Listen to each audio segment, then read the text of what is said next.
शान, वैभव और भव्यता का परिचायक होगा नया संसद भवन, जिसकी आवश्यकता तो लंबे समय से महसूस की जा रही थी, लेकिन इसे बनाने का निर्णय प्रधानमंत्री श्री नरेंद्र मोदी के दूरदर्शी, परिवर्तनकारी और निर्णायक कुशल नेतृत्व में ही संभव हो पाया।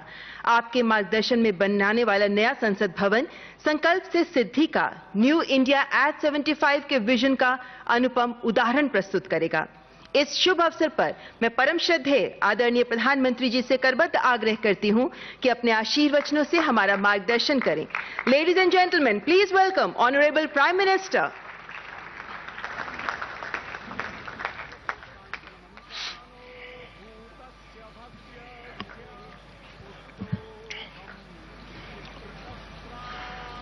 लोकसभा के अध्यक्ष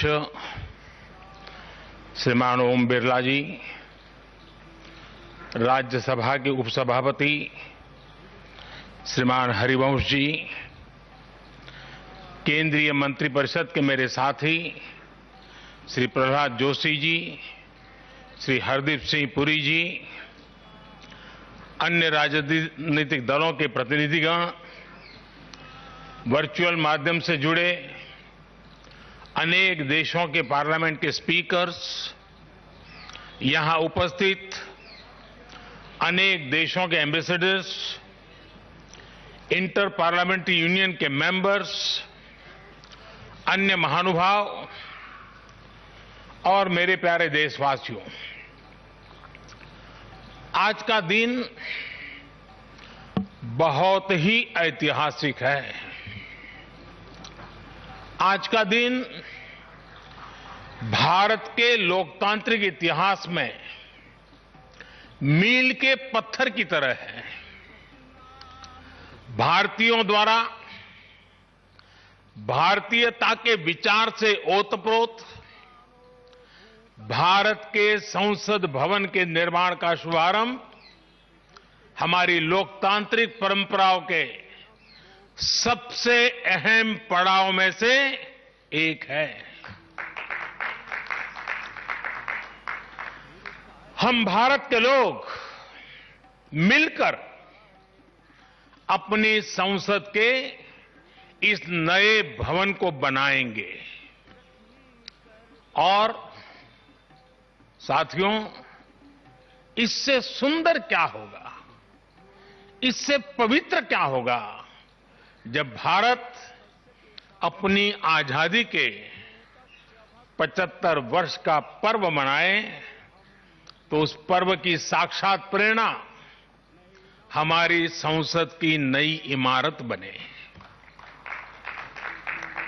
आज 130 करोड़ से ज्यादा भारतीयों के लिए बड़े सौभाग्य का दिन है, गर्व का दिन है, जब हम इस ऐतिहासिक पल के साक्षी बन रहे हैं। साथियों, नए संसद भवन का निर्माण नूतन और पुरातन के सह अस्तित्व का उदाहरण है। ये समय और जरूरतों के अनुरूप खुद में परिवर्तन लाने का प्रयास है।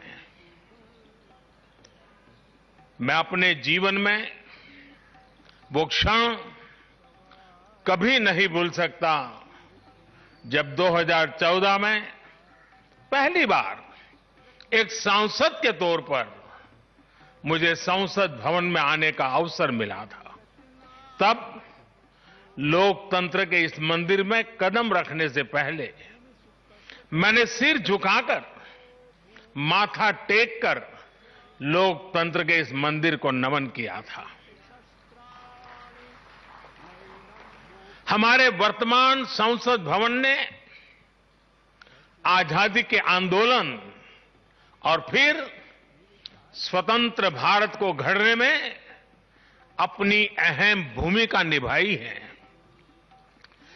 आजाद भारत की पहली सरकार का गठन भी यही हुआ और पहली संसद भी यहीं बैठी।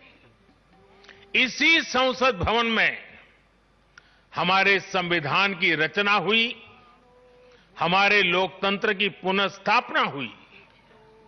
बाबा साहब आम्बेडकर और अन्य वरिष्ठों ने सेंट्रल हॉल में गहन मंथन के बाद हमें अपना संविधान दिया। संसद की मौजूदा इमारत स्वतंत्र भारत के हर उतार चढ़ाव, हमारी हर चुनौतियां, हमारे समाधान, हमारी आशाओं आकांक्षाओं, हमारी सफलता का प्रतीक रही है। इस भवन में बना प्रत्येक कानून, इन कानूनों के निर्माण के दौरान संसद भवन में कही अनेक गहरी बातें, ये सब हमारे लोकतंत्र की धरोहर है। लेकिन साथियों, संसद के शक्तिशाली इतिहास के साथ ही यथार्थ को भी स्वीकारना उतना ही आवश्यक है। ये इमारत अब करीब करीब 100 साल की हो रही है। बीते दशकों में इसे तत्कालीन जरूरतों को देखते हुए निरंतर अपग्रेड किया गया। इस प्रक्रिया में कितनी ही बार दीवारों को तोड़ा गया है, कभी नया साउंड सिस्टम, कभी फायर सेफ्टी सिस्टम, कभी आईटी सिस्टम। लोकसभा में बैठने की जगह बढ़ाने के लिए तो दीवारों को भी हटाया गया।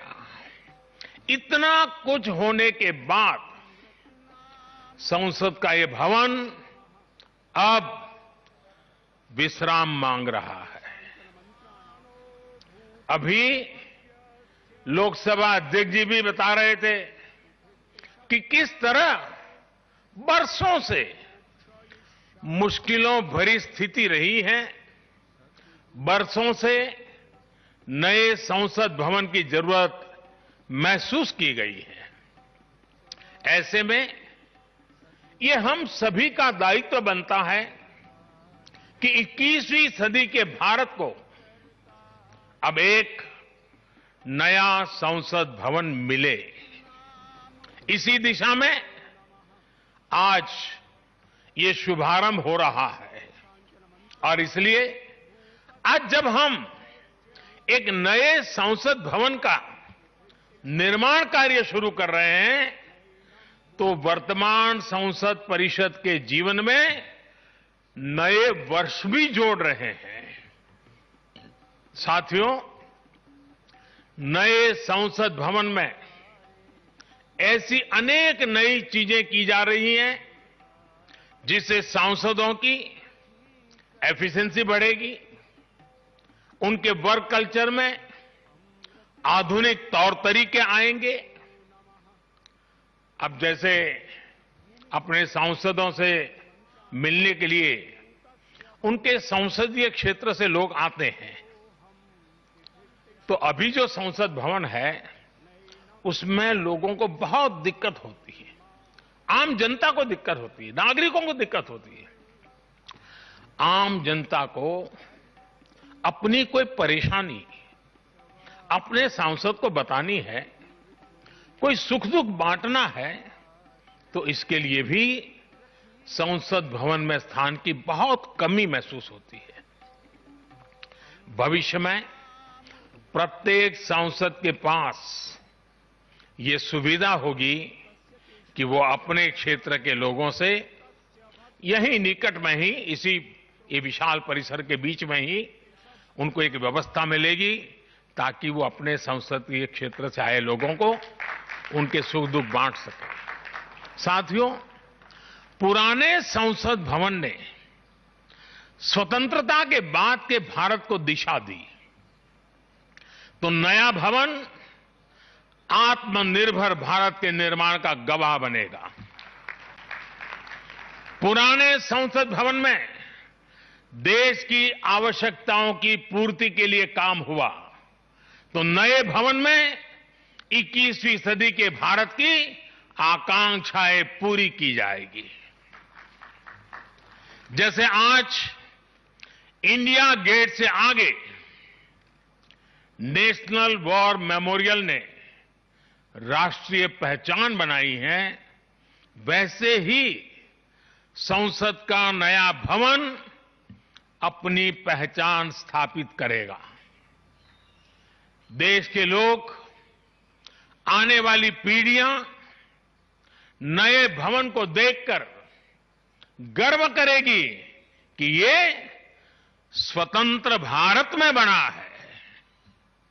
आजादी के 75 वर्ष का स्मरण करते हुए इसका निर्माण हुआ है।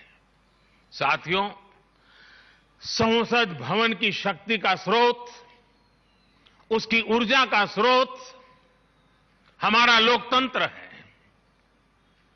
आजादी के समय किस तरह से एक लोकतांत्रिक राष्ट्र के रूप में भारत के अस्तित्व पर संदेह और शंकाएं जताई गई थी, ये इतिहास का हिस्सा है। अशिक्षा, गरीबी, सामाजिक विविधता और अनुभवहीनता जैसे अनेक तर्कों के साथ ये भविष्यवाणी भी कर दी गई थी कि भारत में लोकतंत्र असफल हो जाएगा।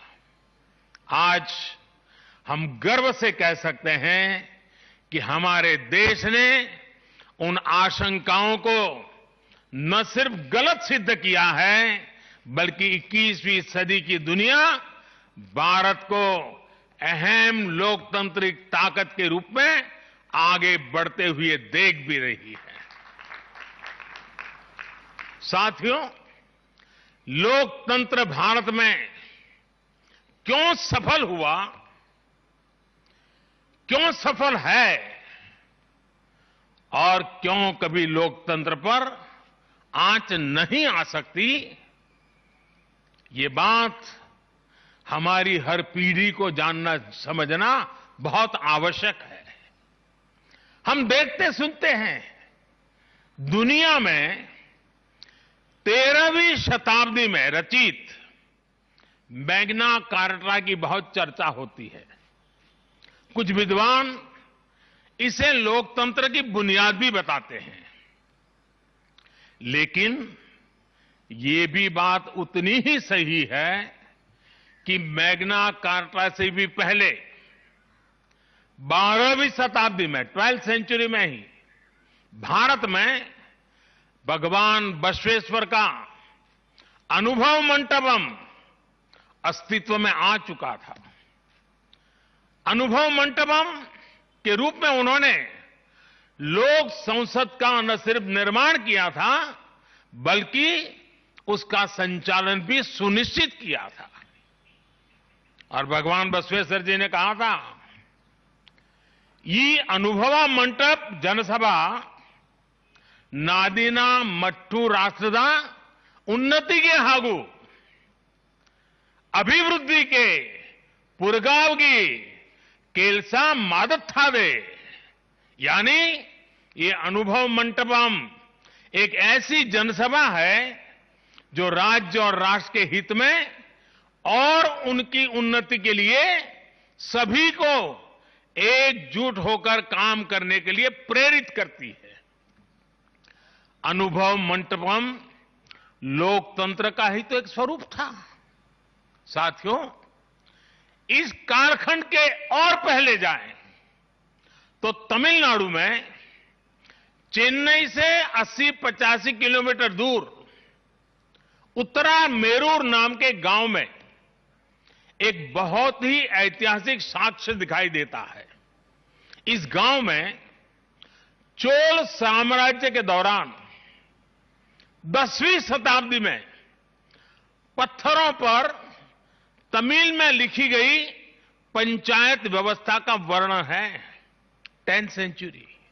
और इसमें बताया गया है कि कैसे हर गांव को कुटुंब में कैटेगराइज किया जाता था, जिनको अगर आज की भाषा में कहना है तो हम आज उसको एक वार्ड कह सकते हैं। उन कुटुंबों से एक एक प्रतिनिधि महासभा में भेजा जाता था और जैसा आज भी होता है, इस गांव में 1000 वर्ष पूर्व जो महासभा लगती थी वो आज भी वहां मौजूद है। और साथियों, 1000 वर्ष पूर्व बनी इस लोकतांत्रिक व्यवस्था में एक और बात बहुत महत्वपूर्ण थी। उस पत्थर पे लिखा हुआ है, उस शिलालेख में वर्णन है इसका, और उसमें कहा गया है कि जनप्रतिनिधि को चुनाव लड़ने के लिए अयोग्य घोषित करने का भी प्रावधान था उस जमाने में। और नियम क्या था? नियम यह था कि जो जनप्रतिनिधि अपनी संपत्ति का ब्यौरा नहीं देगा, वो और उसके करीबी रिश्तेदार चुनाव नहीं लड़ पाएंगे। कितने सालों पहले, सोचिए कितनी बारीकी से उस समय पर हर पहलू को सोचा गया, समझा गया, अपनी लोकतांत्रिक परंपराओं का हिस्सा बनाया गया। साथियों, लोकतंत्र का हमारे इतिहास देश के हर कोने में नजर आता है, कोने कोने में नजर आता है। कुछ शब्दों से तो हम बराबर परिचित हैं। सभा, समिति, गणपति, गणाधिपति, ये शब्दावली हमारे मन मस्तिष्क में सदियों से प्रवाहित है। सदियों पहले शाक्य, मल्ल और बेज्जी जैसे गणतंत्र हो, लिच्छवी, मल्लक, मड़क और कंबोज जैसे गणराज्य हो, या फिर मौर्य काल में कलिंग, सभी ने लोकतंत्र को ही शासन का आधार बनाया था। हजारों साल पहले रचित हमारे वेदों में से ऋग्वेद में लोकतंत्र के विचार को समज्ञान यानी समूह चेतना, कलेक्टिव कॉन्शियसनेस के रूप में देखा गया है। साथियों, आमतौर पर अन्य जगहों पर जब डेमोक्रेसी की चर्चा होती है तो ज्यादातर चुनाव की प्रक्रिया, इलेक्टेड मेंबर्स, उनके गठन की रचना, शासन प्रशासन, लोकतंत्र की परिभाषा इन्हीं चीजों के आसपास रहती है। इस प्रकार की व्यवस्था पर अधिक बल देने को ही ज्यादातर स्थानों पर उसी को डेमोक्रेसी कहते हैं। लेकिन भारत में लोकतंत्र एक संस्कार है। भारत के लिए लोकतंत्र जीवन मूल्य है, जीवन पद्धति है, राष्ट्र जीवन की आत्मा है। भारत का लोकतंत्र सदियों के अनुभव से विकसित हुई व्यवस्था है। भारत के लिए लोकतंत्र में जीवन मंत्र भी है, जीवन तत्व भी है और साथ ही व्यवस्था का तंत्र भी है, तत्व भी है, तंत्र भी है।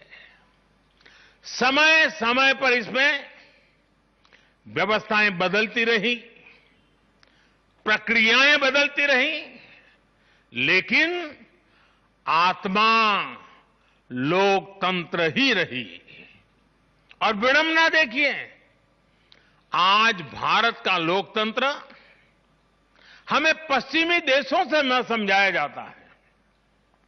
जब हम विश्वास के साथ अपने लोकतांत्रिक इतिहास का गौरवगान करेंगे तो वो दिन दूर नहीं जब दुनिया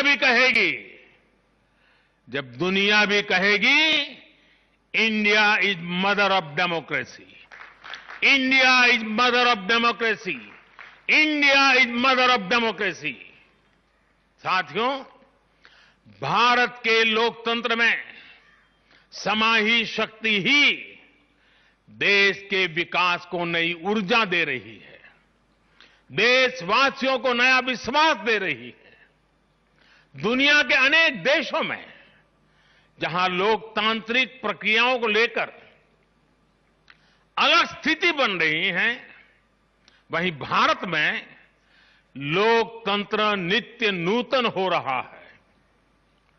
हाल के वर्षों में हमने देखा है कि कई लोकतांत्रिक देशों में अब वोटर टर्नआउट लगातार घट रहा है।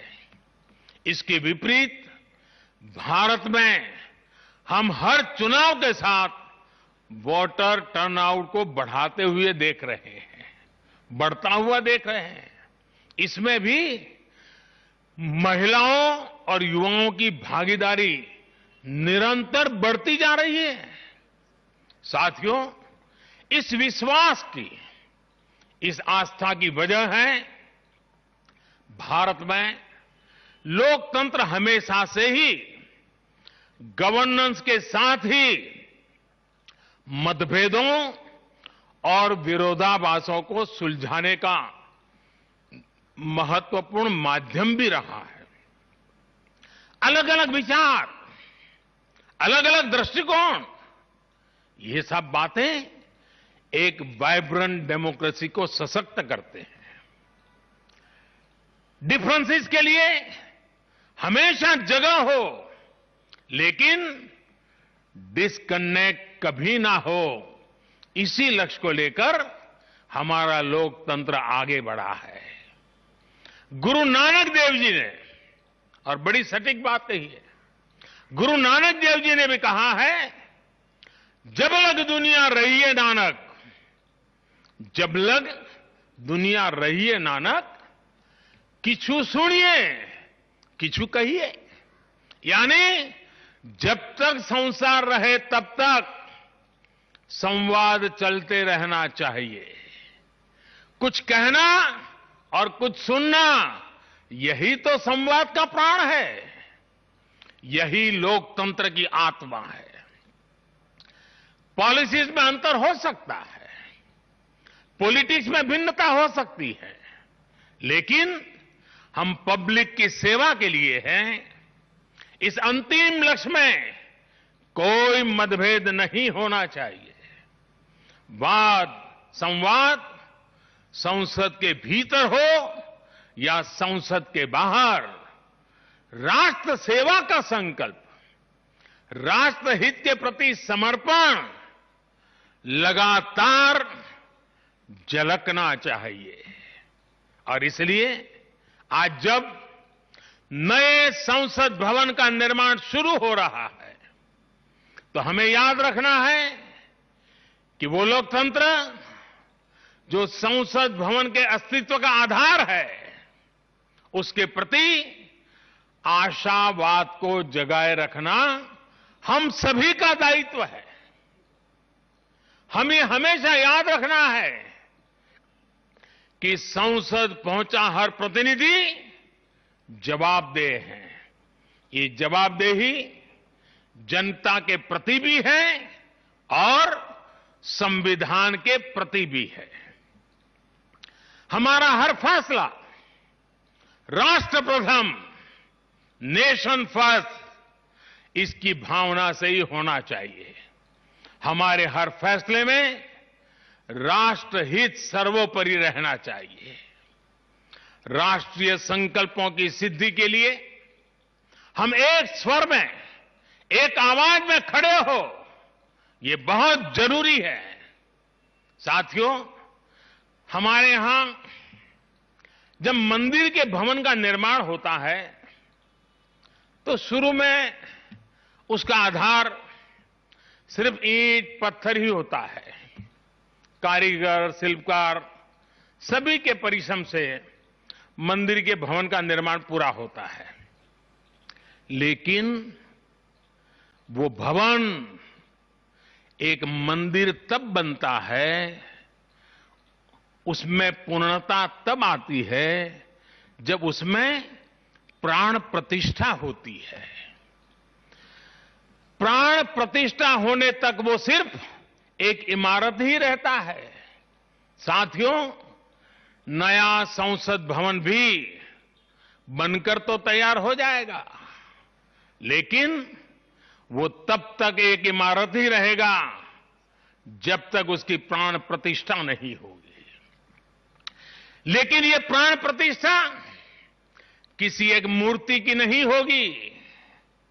लोकतंत्र के इस मंदिर में इसका कोई विधा विधान भी नहीं है, विधि विधान भी नहीं है। इस मंदिर की प्राण प्रतिष्ठा करेंगे इसमें चुनकर आने वाले जनप्रतिनिधि, उनका समर्पण, उनका सेवा भाव इस मंदिर की प्राण प्रतिष्ठा करेगा। उनका आचार, विचार, व्यवहार इस लोकतंत्र के मंदिर की प्राण प्रतिष्ठा करेगा। भारत की एकता, अखंडता को लेकर किए गए उनके प्रयास इस मंदिर की प्राण प्रतिष्ठा की ऊर्जा बनेंगे।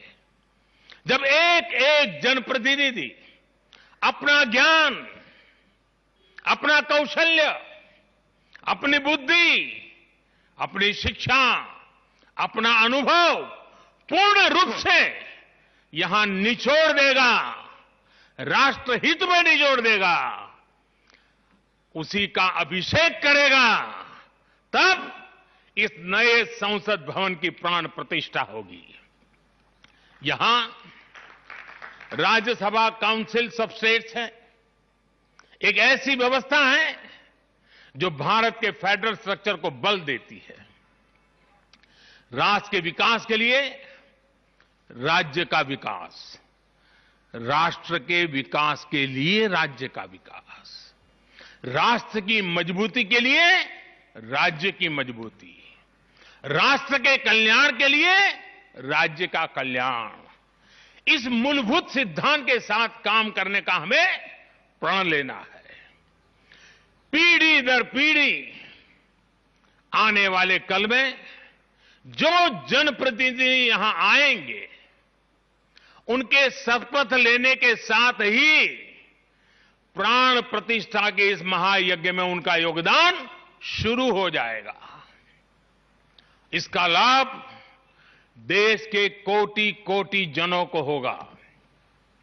संसद की नई इमारत एक ऐसी तपोस्थली बनेगी जो देशवासियों के जीवन में खुशहाली लाने के लिए काम करेगी, जन कल्याण का काम करेगी।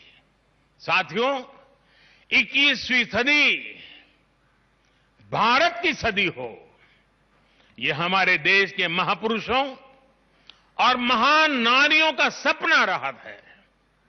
लंबे समय से इसकी चर्चा हम सुनते आ रहे हैं। 21वीं सदी भारत की सदी तब बनेगी जब भारत का एक एक नागरिक अपने भारत को सर्वश्रेष्ठ बनाने के लिए अपना योगदान देगा। बदलते हुए विश्व में भारत के लिए अवसर बढ़ रहे हैं। कभी कभी तो लगता है जैसे अवसर की बाढ़ आ रही है। इस अवसर का हमें किसी भी हालत में, किसी भी सूरत में इन अवसरों को हमें हाथ से निकलने नहीं देना है। पिछली शताब्दी के अनुभवों ने हमें बहुत कुछ सिखाया है। उन अनुभवों से सीखे और उन अनुभवों की सीख हमें बार बार याद दिला रही है कि अब समय नहीं गंवाना है, समय को साधना है। साथियों, एक बहुत पुरानी और महत्वपूर्ण बात मैं आज जिक्र करना चाहता हूं। वर्ष 1897 में स्वामी विवेकानंद जी ने देश की जनता के सामने 1897 में कहा था कि अगले 50 सालों के लिए उन्होंने एक आह्वान किया था और स्वामी जी ने कहा था कि आने वाले 50 सालों तक भारत माता की आराधना ही सर्वोपरि हो। देशवासियों के लिए उनका यही एक काम, भारत माता की आराधना। और हमने देखा उस महापुरुष की वाणी की ताकत। इसके ठीक 50 वर्ष बाद 1947 में भारत को आजादी मिल गई थी। आज जब संसद के नए भवन का शिलान्यास हो रहा है तो देश को एक नए संकल्प का भी शिलान्यास करना है। हर नागरिक को नए संकल्प का शिलान्यास करना है। स्वामी विवेकानंद जी ने उनके उस आह्वान को याद करते हुए हम सबको ये संकल्प लेना है। ये संकल्प हो इंडिया फर्स्ट का, भारत सर्वोपरि। हम सिर्फ और सिर्फ भारत की उन्नति, भारत के विकास को ही अपनी आराधना बना ले। हमारा हर फैसला देश की ताकत बढ़ाए। हमारा हर निर्णय, हर फैसला एक ही तराजू में तोला जाए और वो तराजू है देश का हित सर्वोपरि, देश का हित सबसे पहले। हमारा हर निर्णय वर्तमान और भावी पीढ़ी के हित में हो। साथियों, स्वामी विवेकानंद जी ने तो 50 वर्ष की बात की थी। हमारे सामने 25-26 साल बाद आने वाली भारत की आजादी की 100वीं वर्षगांठ है, जब देश वर्ष 2047 में 2047 में अपनी स्वतंत्रता के 100वें वर्ष में प्रवेश करेगा। तब हमारा देश कैसा हो, हमें देश को कहां तक ले जाना है, इस 25-26 वर्ष कैसे हमें खप जाना है, इसके लिए हमें आज संकल्प लेकर काम शुरू करना है। जब हम आज संकल्प लेकर देश हित को सर्वोपरि रखते हुए काम करेंगे तो देश का वर्तमान ही नहीं बल्कि देश का भविष्य भी बेहतर बनाएंगे। आत्मनिर्भर भारत का निर्माण, समृद्ध भारत का निर्माण अब रुकने वाला नहीं है, कोई रोक भी नहीं सकता। साथियों, हम भारत के लोग ये प्रण करें, हमारे लिए देश हित से बड़ा और कोई हित कभी नहीं होगा। हम भारत के लोग ये प्रण करें, हमारे लिए देश की चिंता अपनी खुद की चिंता से बढ़कर होगी। हम भारत के लोग ये प्रण करें, हमारे लिए देश की एकता अखंडता से बढ़कर कुछ नहीं होगा।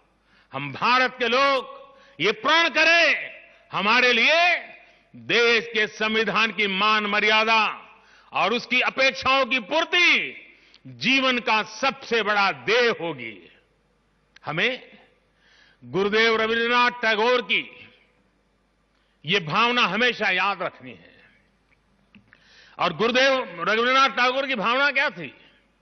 गुरुदेव कहते थे, एकोता उत्साहो धरो, एकोता उत्साहो धरो, জাতীয় উন্নতি করো, দুষুক ভুবনে সবে ভারতের জয়। यानी एकता का उत्साह थामे रहना है। हर नागरिक उन्नति करे, पूरे विश्व में भारत की जय जयकार हो। मुझे विश्वास है हमारी संसद का नया भवन हम सभी को एक नया आदर्श प्रस्तुत करने की प्रेरणा देगा। हमारी लोकतांत्रिक संस्थाओं की विश्वसनीयता हमेशा और मजबूत होती रहे, इसी कामना के साथ मैं अपनी वाणी को विराम देता हूं और 2047 के संकल्प के साथ पूरे देशवासियों को चल पड़ने के लिए निमंत्रण देता हूं। आप सबका बहुत बहुत धन्यवाद। धन्यवाद माननीय प्रधानमंत्री जी, आपके प्रेरणादायक शब्दों के लिए आपका हृदय से आभार। अंत्योदय से राष्ट्रोदय की संकल्पना को साकार करते मां भारती की सेवा में समर्पित माननीय प्रधानमंत्री जी, आपके मार्गदर्शन में बनने वाला नया संसद भवन विश्व की ललाट पर दमकते भारत के लोकतंत्र को समर्पित है, जो भारत सर्वोपरि का जो नारा आपने दिया उसे मूर्त रूप भी देगा।